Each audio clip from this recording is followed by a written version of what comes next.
eu estou aqui hoje para falar sobre o projeto de lei complementar 20/2020. E eu fico muito indignada de estar falando sobre esse projeto. Por quê? O que é esse projeto? Ele nada mais é do que a reforma previdenciária que vai ser feita no município de Leme para atingir os servidores públicos municipais. E por que o motivo da minha indignação? Porque esse movimento da reforma da Previdência, ela começou a nível federal em meados de 2016. Veio com o movimento forte do presidente Temer que a reforma seria feita. Entidades sindicais que envolvem sindicatos, federações, confederações e centrais sindicais.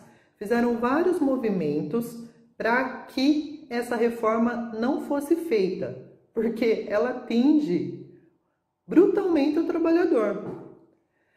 A reforma teria que ser feita? Sim, teria que ser feita uma reforma. Tinha algumas coisas que estavam em desacordo com a nossa realidade? Sim, mas não a ponto de vir sangrar o trabalhador. De forma que a gente viu a federal, que atinge todos os servidores CLTistas, e a gente sabe que muitos não vão conseguir se aposentar pelas regras que constam na Emenda Constitucional 103. Então, foi feita a nível federal. E assim, outro detalhe também que é importante a gente mencionar. Houve os movimentos dos sindicatos, centrais sindicais, e não houve adesão do trabalhador. Isso também é grave, porque de certa forma o trabalhador não lutou para que isso fosse possível. E o que acontece? A gente volta um pouco para a questão de consciência de classe. Quem está eleito hoje no Congresso Nacional defende o interesse de quem? Do empregado ou do empregador? Você votou no trabalhador ou você votou no patrão? Então tem esses detalhes também que precisam ser pensados. Então, a partir de agora eu vou responder alguns questionamentos que foram feitos pelo servidor público através das nossas redes sociais.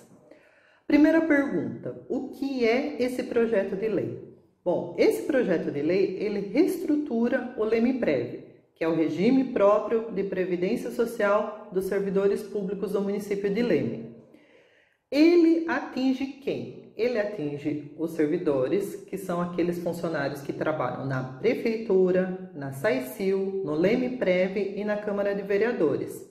E atinge também os inativos, que são os aposentados através do Leme-Prev. O que significa esse projeto de lei?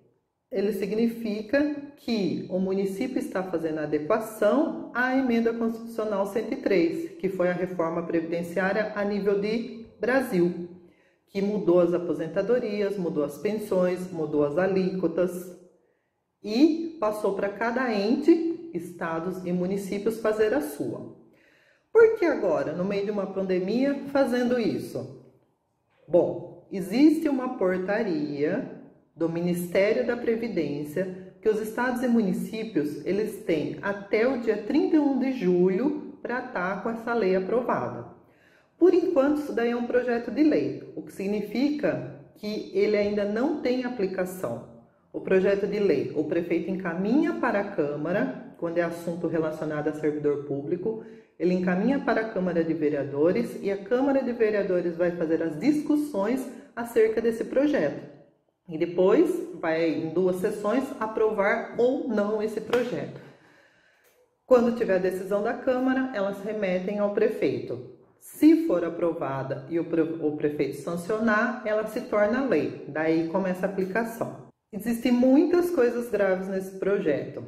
Graves no sentido assim, que vai mudar a vida do servidor público. O maior questionamento feito pelo servidor vai ter esse aumento de 14%? E a gente entende o motivo disso. O salário do servidor é sempre achatado. Então, são mais 3% de desconto no salário do trabalhador. Então, a gente entende a preocupação. Porque se você colocar em cima de 2 mil, que é a média salarial do município, são R$60. R$60 faz falta na mesa do trabalhador. Então, por isso que está essa grande repercussão. Mas o que acontece? Essa portaria é a 1348/2019. Ela é uma portaria bem técnica, tanto que está com o setor jurídico para estar fazendo essa análise. O que ela estabelece? Que se o regime não tiver déficit atuarial, pode ser colocadas as alíquotas previstas na emenda constitucional, que são aquelas alíquotas diferenciadas. Porém, caso seja deficitário, tem que ser estabelecida a alíquota mínima de 14%. Só que, o que eu falei, para colocar essa alíquota de 14% depende de alguns fatores.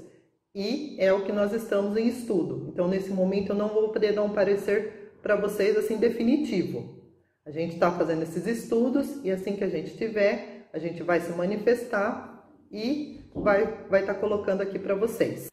Esse primeiro vídeo, então, eu encerro por aqui e eu vou fazer um próximo vídeo que vocês vão ver que a situação é muito mais grave quando a gente fala acerca das mudanças que vão ter referente às aposentadorias e pensões por morte.